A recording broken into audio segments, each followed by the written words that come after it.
Mama. तथा परे प्राणापान गतिरुद्ध्वा प्राणापानगतिरुद्ध्वा प्राणायाम परायणा प्राणायामपरायणा ते नियताहारा अपरे नियताहारा प्राणान् प्राणेषु जुह्वति प्राणान् प्राणेषु जुह्यति. Okay. Wants to volunteer to read the translation? Can I read? Yes, go ahead. Tell others who are inclined to the process of breath restraint to remain in trance. Practice by offering the movement of the outgoing breath into the incoming, and the incoming breath into the outgoing, and thus at last remain in trance, stopping all breathing. Others, curtailing the eating process, offer the outgoing breath into itself as a sacrifice.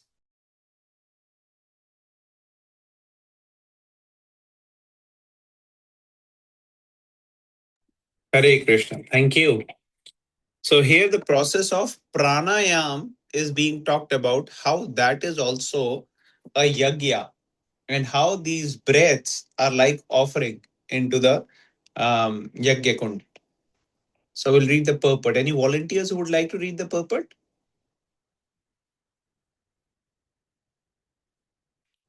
Who wants to read the purport? Ansh, you can read.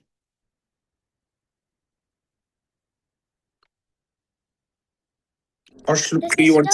The system of yoga for controlling the breathing process is called pranayam, and in the beginning it is practiced in the Hatha Yoga system through different sitting postures.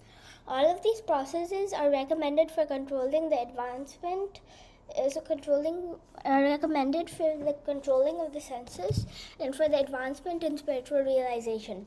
This practice involves controlling the airs within the body so as to reverse the directions of their passage. The apana air goes downward and the prana air goes up.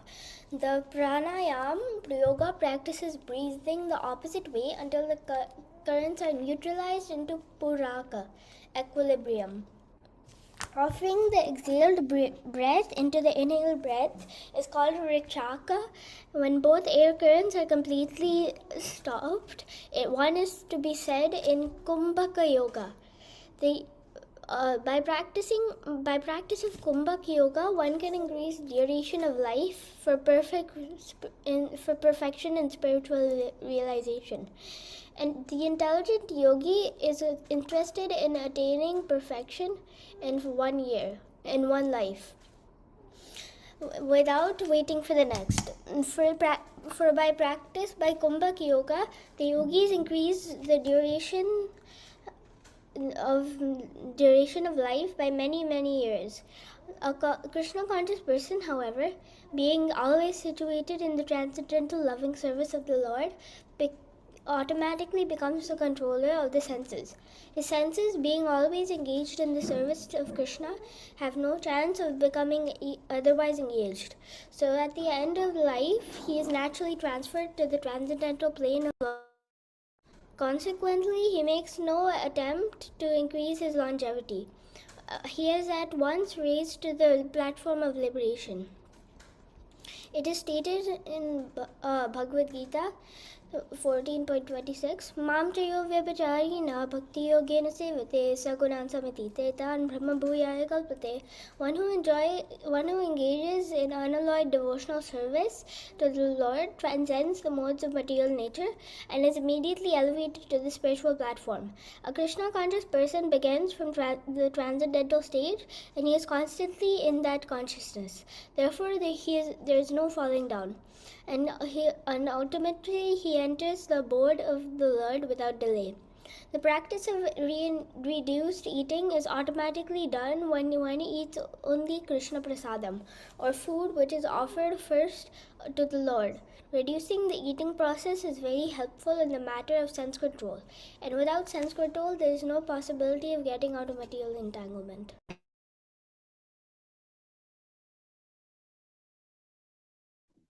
Hare Krishna. Okay. All right. So, a lot of points here. Let's discuss it using these slides. Okay. So we are talking from the fourth chapter, 29th shloka. The point here being mentioned is about pranayam. So we already read the translation and purport. Now, few terms came in this particular section. One was pran, one was apan. So these are different ways in which the modern science and Ayurveda looks at the body slightly different. So there are different airs or vayus, like what is mentioned. Ayurveda talks about kapha pitta vata, and also there are different chakras and different vayus. The yoga systems talks about it. So pran, apan, saman, udan, vayan. These are different airs which are going on. Here, what is mentioned here is that when one is in this pranayam process, there is, let me just take back to the original screen.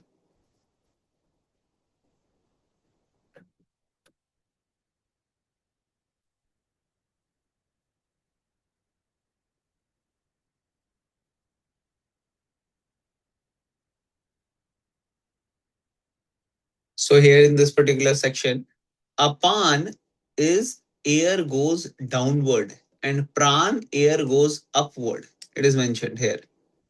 These are just technical terms. Prabhupada has only touched upon these terms, have not gone into detail here, just to make us understand that during the pranayam, yogis practicing controlling of breaths. And when it is in equilibrium, that is called as puraka. And when one is exhaled air into inhaled air, is called rechaka. And this is Kumbhak Yoga. Now, these are different ways by which the breathing can be controlled and one's life can be increased by practicing of these yoga systems. The idea for the yoga system is basically to be able to control the mind and meditate on Paramatma, the super soul. So Prabhupada is explaining how the duration of life can increase by these processes. And for somebody who is engaged in Krishna consciousness, they don't need to engage this particular pranayam necessarily, because they engage their body, mind, and senses in the service of the Lord, and that in itself can control the mind. Now, sometimes pranayam or yoga can be used for health, and that is okay. But for attaining the Supreme Lord, like what is the original goal of pranayam, it takes much longer and it takes a very different path, which for most people in this day and age, they will not be able to practice it. In fact, Arjun will be saying this later on, that how this process is not practical for him. So if it was not practical even 1,000 years ago, 5,000 years ago for Arjun, then for us who are living in Kali Yuga with such a short duration of life, who want to be with the comfort zone in their family and everything, going to the forest and practicing these kind of pranayams is not going to be very practical. Prabhupada is quoting here from the 14th chapter of Bhagavad Gita. So the shlok will come as we go forward. But the point Prabhupada is mentioning here is that one who engages in devotional service of the Lord, that person is able to overcome all the other barriers which may be there. And one can be in the spiritual platform. So a Krishna conscious person begins from transcendental stage and he is constantly in that consciousness. Therefore, there is no falling down. So if a person is taken to the platform of Krishna consciousness, then one is at the highest level. And therefore, here Prabhupada is saying there is no falling down, and ultimately he enters into the abode of the Lord without delay. The other processes, which basically we are talking about, practice of reduce eating is automatically done. So many of these other practices also have rules and regulations, just like we have rules and regulations. But for us, um, it has been made little liberal by Lord Chaitanya or by Krishna. Why? Because we can take food whatever is offered to Krishna as prasad. So we have a lot of options.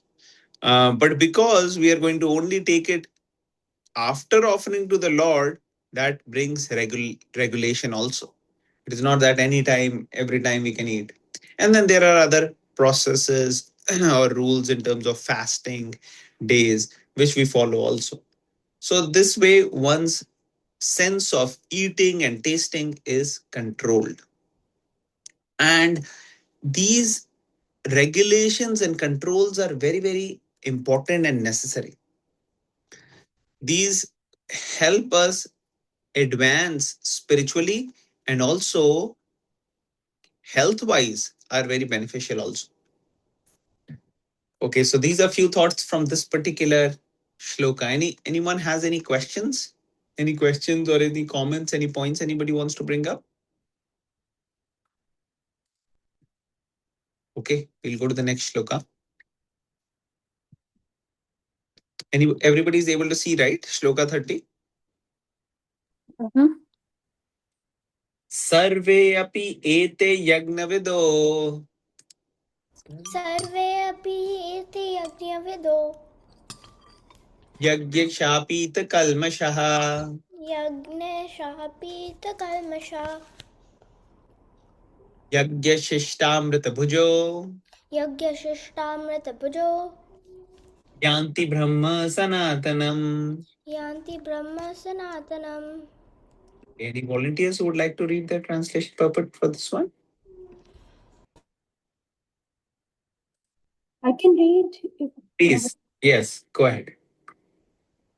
All these performers who know the meaning of sacrifice become cleansed of sinful reactions, and having tasted the nectar of the results of sacrifices, they advance toward the supreme eternal atmosphere.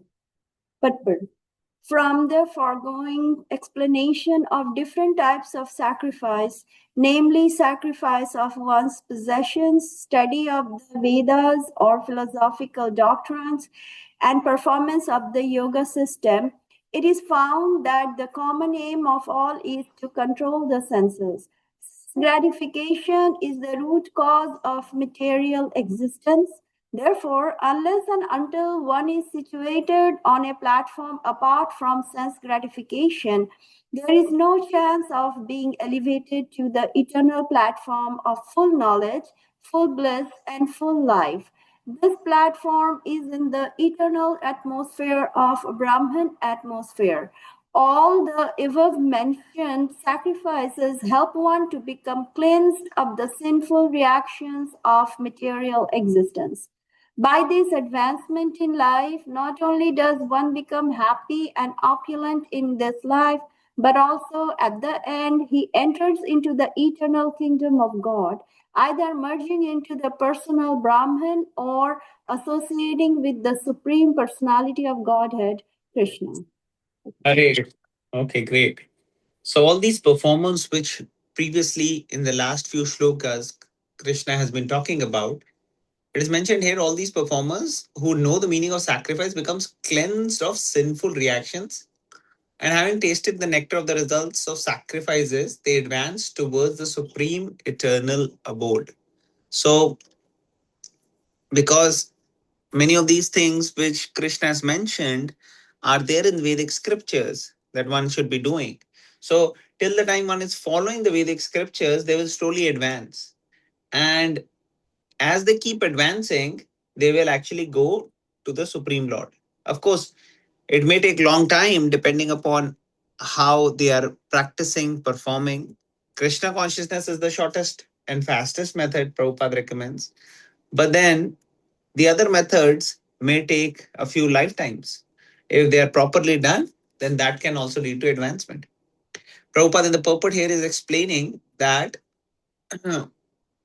sacrificing of one's possessions, study of Vedic philosophy, doctrines, and performance of the yoga system. So these are the different yagyas we had read previously. Dravyamay yagya, tapomay yagya, and all of those things. Jnanamay yagya. So these are different types of yagyas. And the idea is to regulate and engage in activities which will lead to control of senses. Because unless the senses are controlled and the mind is controlled, one will not be able to advance, not just spiritually, but even materially. Even Hiranyakashyap, for material advancement, had to do tapasya for controlling senses and mind.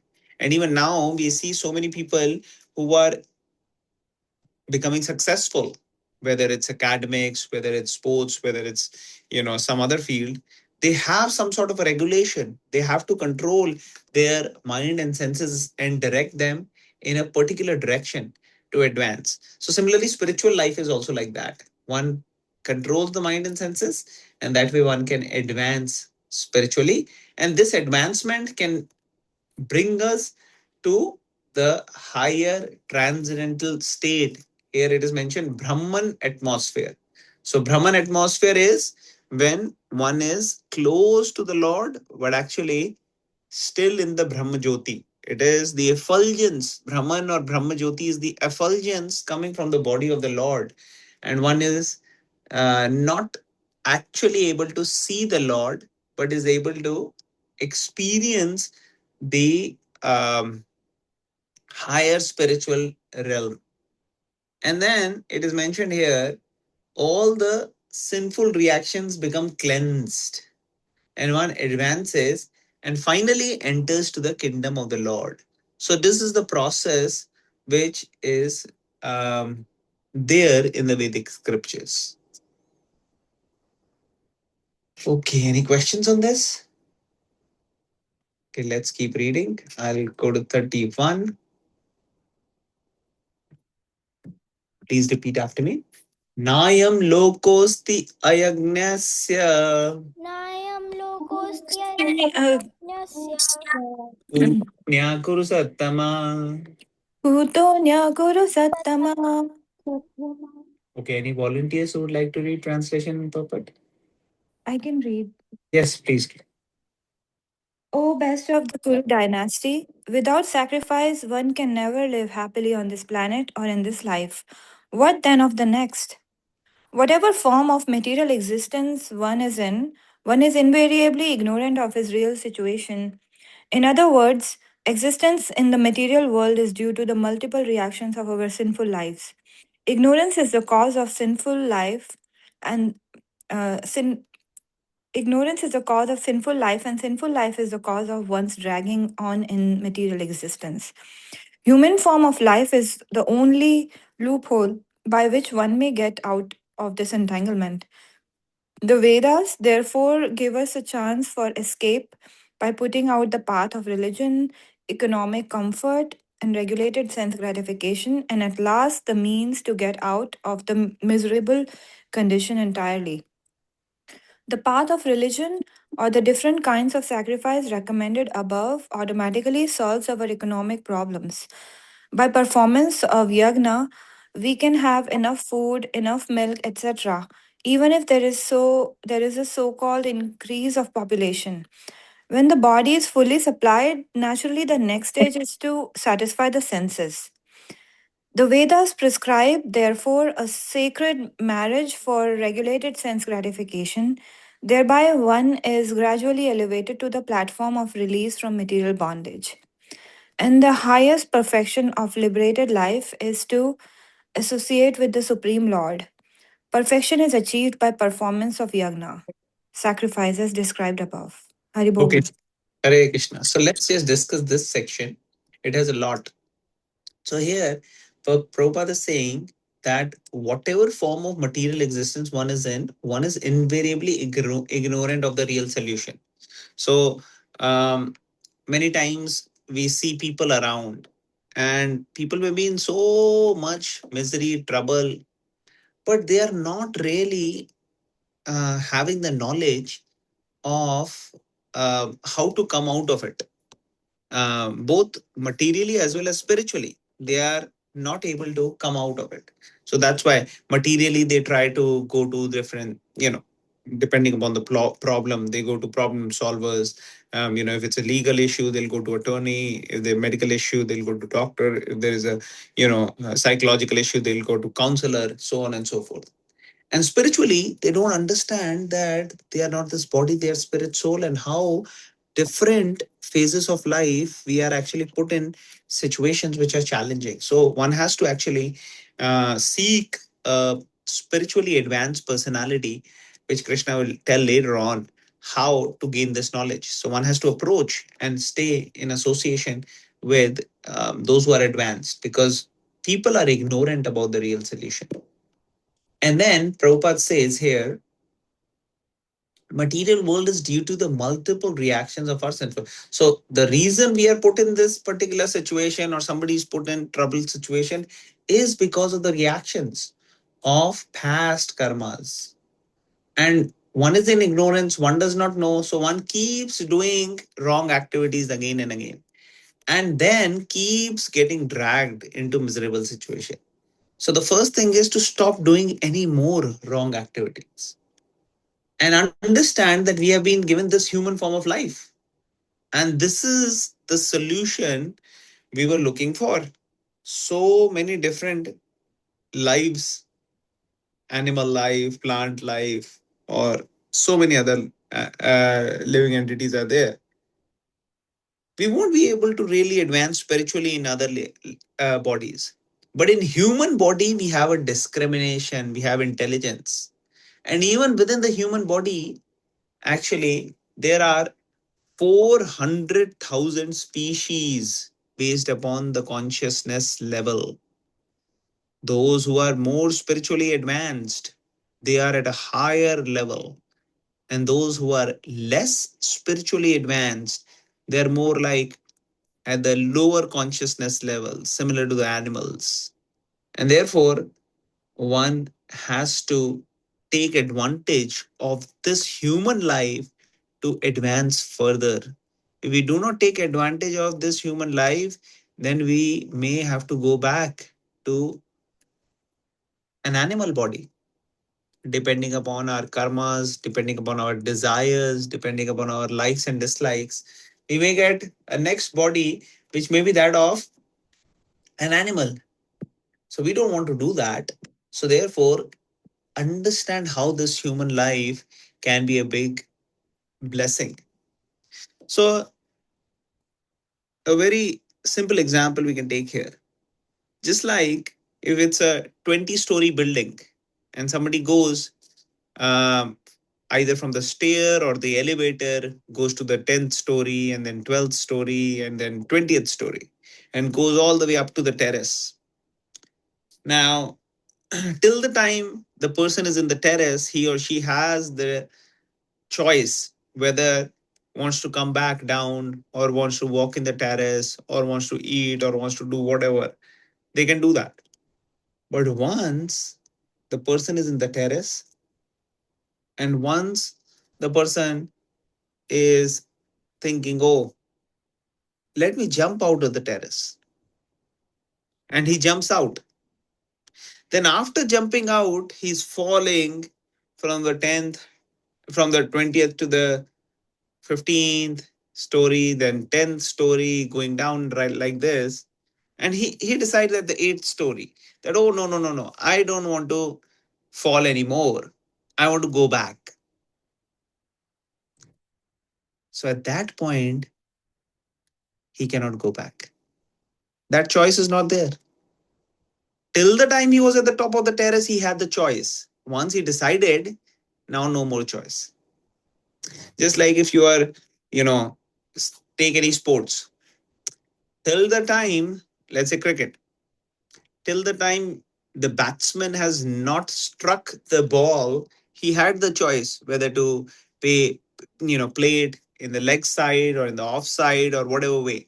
But now once the strike has made, the ball has gone. He can't say, "Oh, I'm getting out. No, no, no. Let me do it again." No, that is already gone.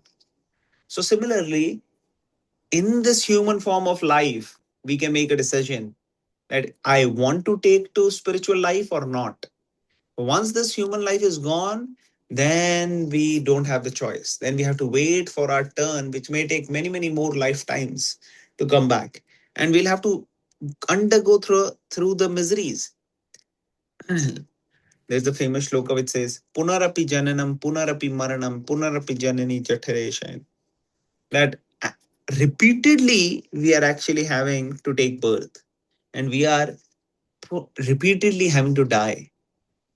And each life, we have to go through all these sufferings, struggle for life, struggle for maintaining this body, anxiety and fear that somebody may attack or hurt this body. All these fears keep surrounding us. The fear of our loved ones who are around us, they may get, into trouble.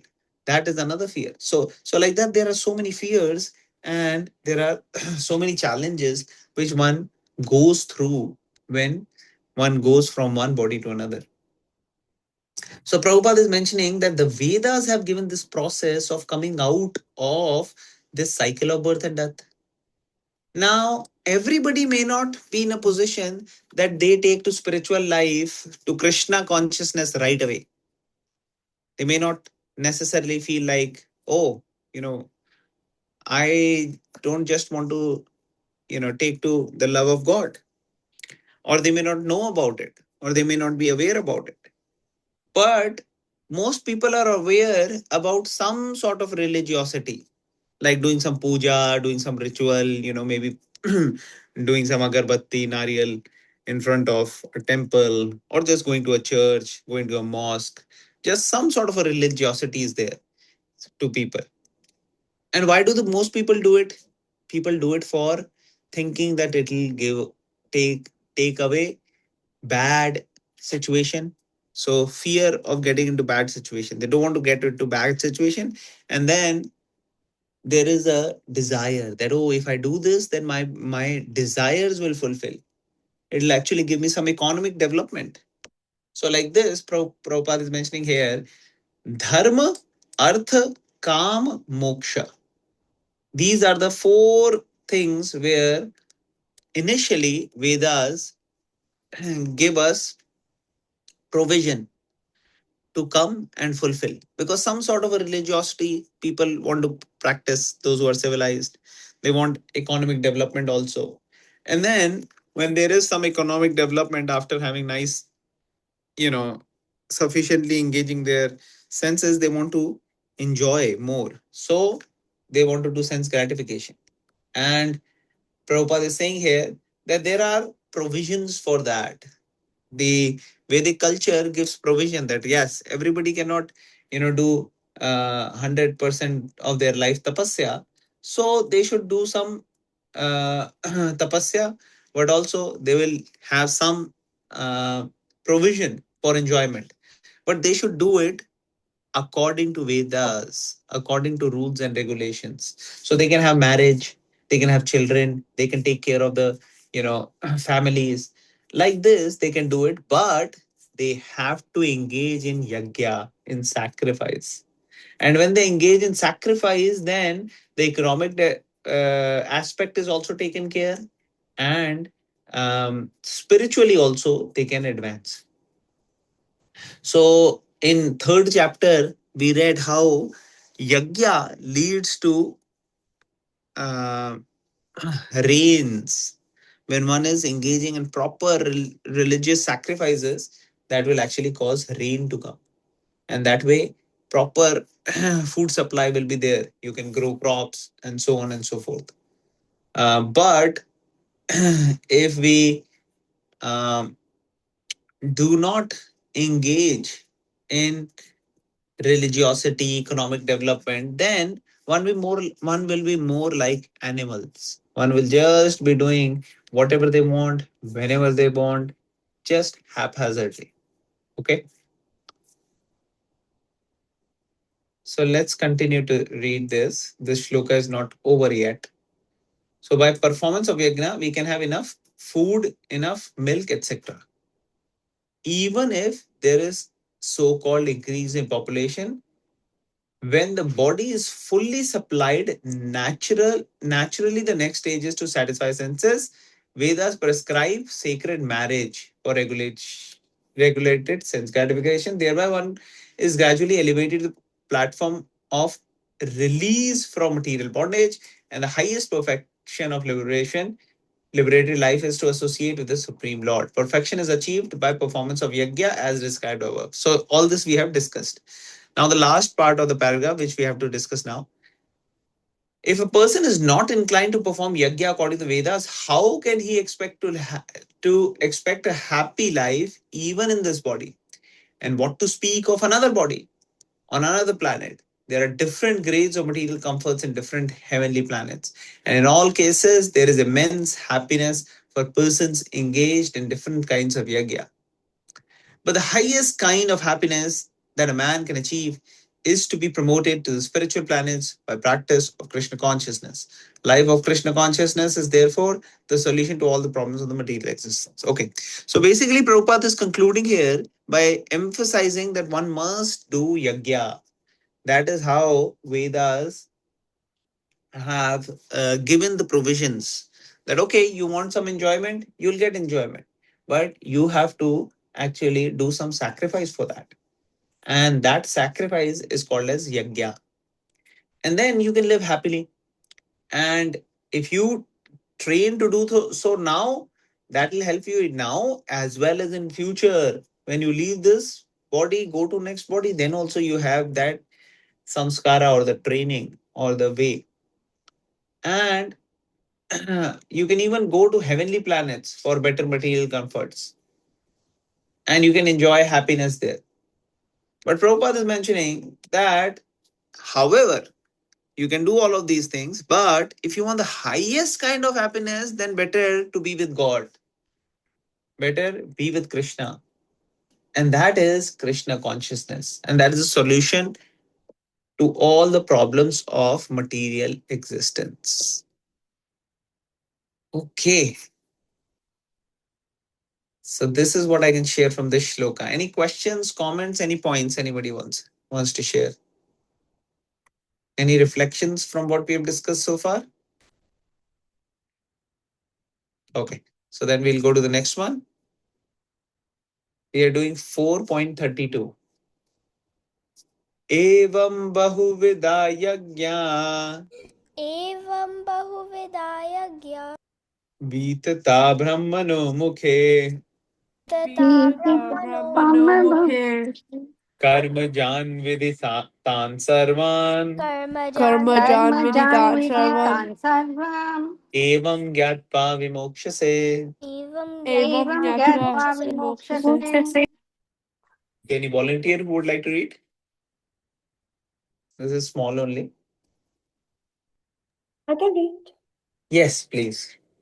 All these different types of sacrifice are approved by the Vedas, and all of them are born of different types of work. Knowing them as such, you will become liberated. Purport.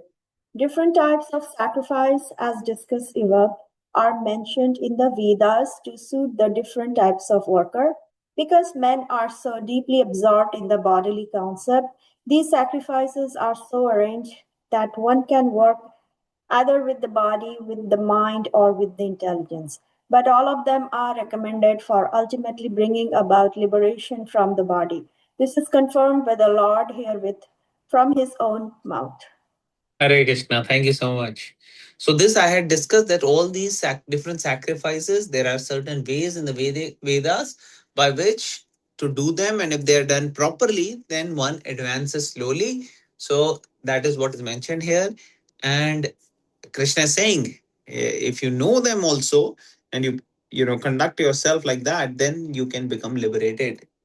So this is important point to understand, that when we connect with Vedas, we understand them, we understand this essential knowledge which Krishna is giving in the Bhagavad Gita, then just by knowing this science, one can actually advance spiritually. And then Prabhupada, the purport is mentioning that people are generally absorbed in bodily concept of, and these sacrifices, these yagyas, these different processes actually helps slowly advancing. So one can feel like they are doing their duties, they are with their families, they are doing, what is a part of their life, and at the same time they are getting benefit, spiritual benefit out of that. Okay. So we'll do one more shloka, then we'll end. Okay. Shreyan dravyamayadyagyan श्रेयान् Ravyamaya anayagna parantapa Jnana Parantapa sarvam karmakhilam partha Sarvam Sarvam karma Karam khilam Pata jnane parisamaapyate. jnani Parisamapyate. Any volunteers who would like to read this one? Don't have specs. Okay, I'll read the translation. O chastiser of enemy, the sacrifice performed in knowledge is better than the mere sacrifice of material. After all, O son of Pratha, all sacrifices of work culminate in transcendental knowledge. Okay. So in the previous shloka, Krishna was mentioning how these are the different sacrifices will help one advanced. And in this shloka, Krishna is saying that so we had read about Dravyamaya, Gyan Yagya, all these. So Dravyamaya Yagya was there, Gyan Yagya was there. So he's saying Gyan Yagya is better. So when you are actually in knowledge, that is better than just doing the sacrifice for the sake of doing. So when you're doing it with knowledge, that is better. So let's read the purport. Any volunteers who would like to read the purport? I can read. It's Shloka. Shloka. The purpose of all sacrifices is to arrive at the status of complete knowledge, then to gain release from material miseries, and ultimately to engage in loving transcendental service to the Supreme Lord, Krishna consciousness. Nonetheless, there is a mystery about all these different activities of sacrifice, and one should know this mystery. Sacrifices sometimes take different forms according to the particular faith of the performer. When one's faith reaches the stage of transcendental knowledge, the performer of sacrifices should be considered more advanced than those who simply sacrifice material possessions without such knowledge. For without attainment of knowledge, sacrifices remain on the material platform and bestow no spiritual benefit. Real knowledge culminates in Krishna consciousness, the highest stage of transcendental knowledge. Without the elevation of knowledge, and sacrifices are simply material activities. When, however, they are elevated to the level of transcendental knowledge, all such activities enter onto the spiritual platform. Depending on differences in consciousness, sacrificial activities are sometimes called karma kanda, fruitive activities, and sometimes jnana kanda, knowledge in the pursuit of truth. It's better when the end is knowledge. Hare Krishna. Thank you. So that's why this chapter is transcendental knowledge, because here Krishna is emphasizing about understanding and practicing the knowledge. So different terminologies are there. So I want everyone to pay attention, because these have come previously and they will continue to come repeatedly. So I want everyone to be very clear about them. So here Prabhupada is mentioning about Karma Kanda and Jnana Kanda.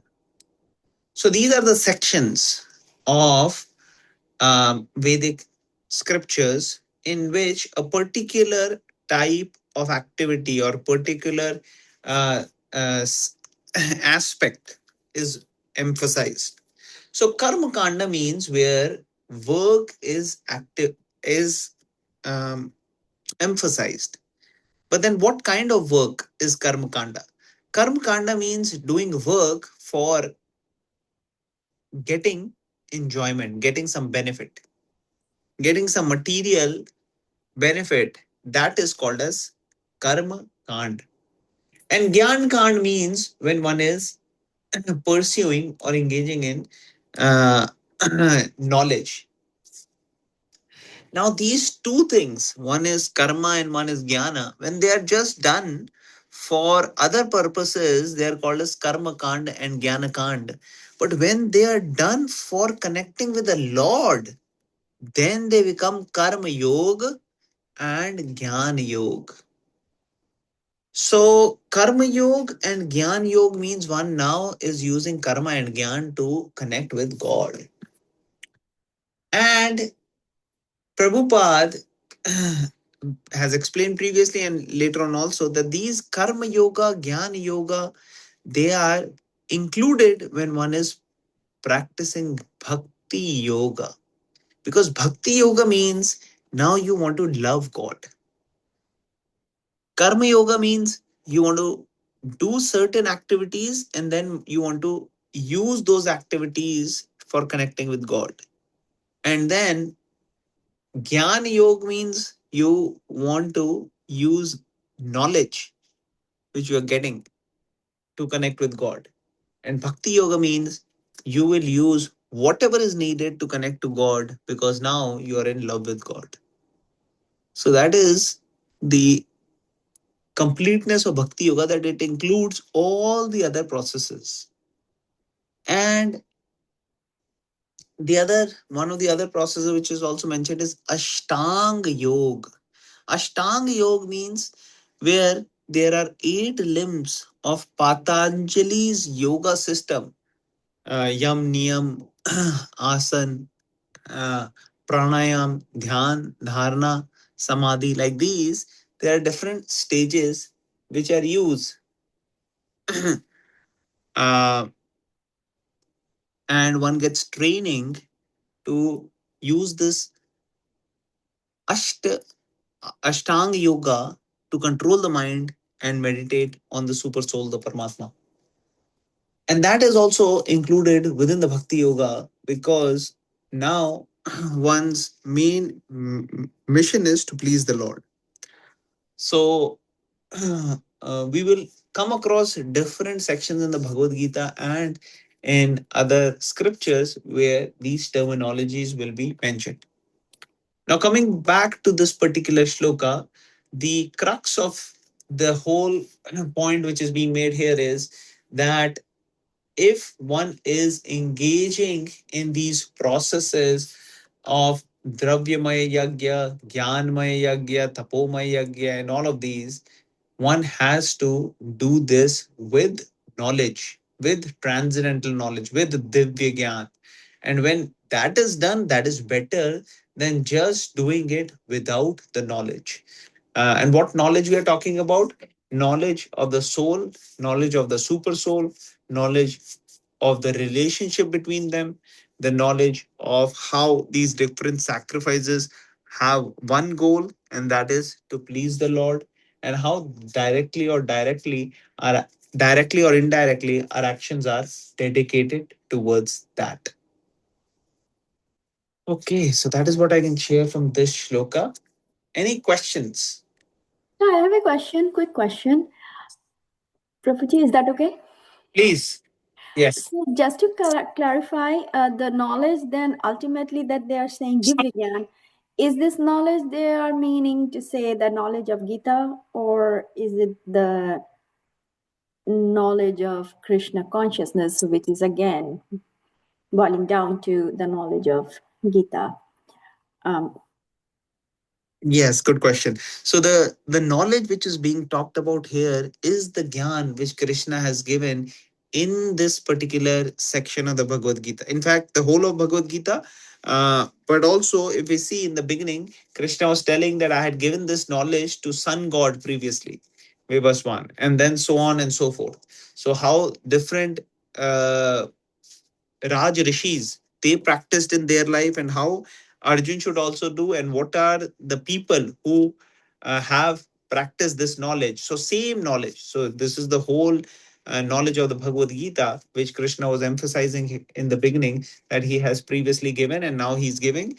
And the same knowledge, when one is acting in that knowledge, that is higher in this particular shloka. That is Krishna. That is what Krishna is emphasizing. Does it make sense, Mata? Yes, so basically behavioral aspect of the Bhagavad Gita as well. Just not keep the knowledge.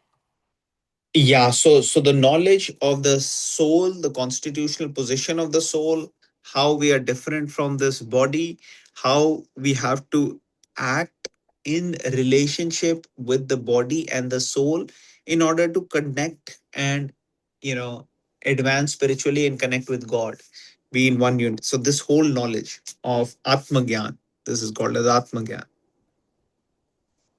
Thank you, Prabhuji. Thank you. I have a question. Yes. So I was reading that that if you, let's say you are on the path of Krishna consciousness and then somehow you got bewildered uh, and you could not complete bhakti, that it can happen, right? If you're not in the company of devotees, you can always, Maya is so powerful that you can just get bewildered. So and then you will get a next life for that bhakti you did.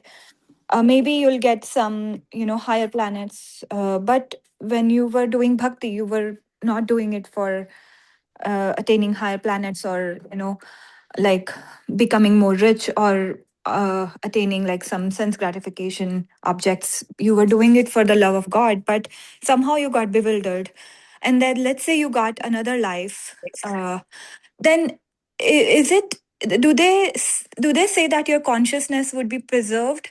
Let's say if you got another human life, how can your consciousness be preserved so that you can complete your bhakti? Because it's possible that in this Kali Yuga, like you can still be like not good if you are even in the family of devotees or something. You know what I'm saying? Did you understand my question? Yes, yes. It's a great question. You're able to hear me, right? Yes, I can. Okay, great. So, in the sixth chapter of the Bhagavad Gita, Arjuna is going to ask this question which you've asked. So, this is, I think, the 37th shloka. Yes. So, here Arjuna is asking, everybody can see it, right? My screen. Yes. So, what is the destination of unsuccessful transcendentalist? So this is where he, in the beginning, takes to the process, but later desists due to worldly mindedness and does not attain perfection. So this is what Arjuna is asking. And Krishna says, a transcendental engaged in auspicious activities does not meet with destruction either in this world or in the spiritual world. One who does good, my friend, is never overcome by evil. Unsuccessful yogi, after many years of enjoyment on this planet of pious activities, is born into a family of righteous people or into the family of rich aristocracy. Anyways, so this is just I wanted to show you where the shloka is located. It's in the sixth chapter. But coming back to your specific question, how will one advance? Because, one made a mistake and one is taking birth again now. So the story comes. So Bhagavad Gita is like the book of principles, gives the principles, and then the lab manual where practical examples and the stories are there is Srimad Bhagavatam. So in the Srimad Bhagavatam comes the story of a similar unsuccessful yogi called as Bharat Maharaj. So Bharat Maharaj, great devotee, very advanced. In fact, the country where we were born, Bharat, the word Bharat, Varsh, came from the name of this king, Bharat. And this king actually left his kingdom to go to the forest. and meditate on the Supreme Lord. But over there, in an attempt to save a baby deer from wild animals and taking care of the baby deer, this man got attached to the deer. And because he got attached to the deer, he could not keep up with his sadhana and his spiritual practices. And at the time of death, he was only thinking about the deer whole day. And therefore, next life he got was the life of a deer. Now, this happens very rarely. An advanced devotee does not take birth as an animal. But this particular situation, he did get birth as an animal. But when he was in the body of the deer, he actually associated with the saints and sages. He was going to their ashrams and hearing. And he remembered this deer that, oh my God, I did such a big mistake. I was so close to ultimate perfection and I messed it all up. Now I have to do it attentively. So then, in the body of the deer, he was at hearing about the glories of the Lord and he completely became purified. Next life, was born as a pure devotee, a great saint, Jadabharat. And there's a whole story. I'm not going to go into details. But when he was born in Jadabharat, people thought he's an ordinary person. But later on, he became the guru of the king and he gave knowledge to the king. In fact, this is a section which we are reading these days in our evening conferences. So, to tell you in short, Krishna always protect his devotees. Krishna will tell this to Arjun also, that how Krishna's devotee will never perish. So even if one practices very nicely right now or practices a little bit right now, and then somehow or the other is not able to continue and get perfection, still, even if you forget, Krishna will remember what you have done. And sooner or later, you will actually get the right environment where the seed which is there within your heart can fructify and a beautiful plant, a beautiful tree can come out of it. Does it answer your question? Hare Krishna. Yes, Prabhuji. Yes, it does. Thank you. Okay, thank you. Thank you for beautiful question. Yes, Paramataji, you want to ask a question? Yeah, I already got answer from your discussion, what I wanted to ask, but I just wanted to share my thought. I Please. heard or read it somewhere about Arjuna and Duryodhan, like how they are different.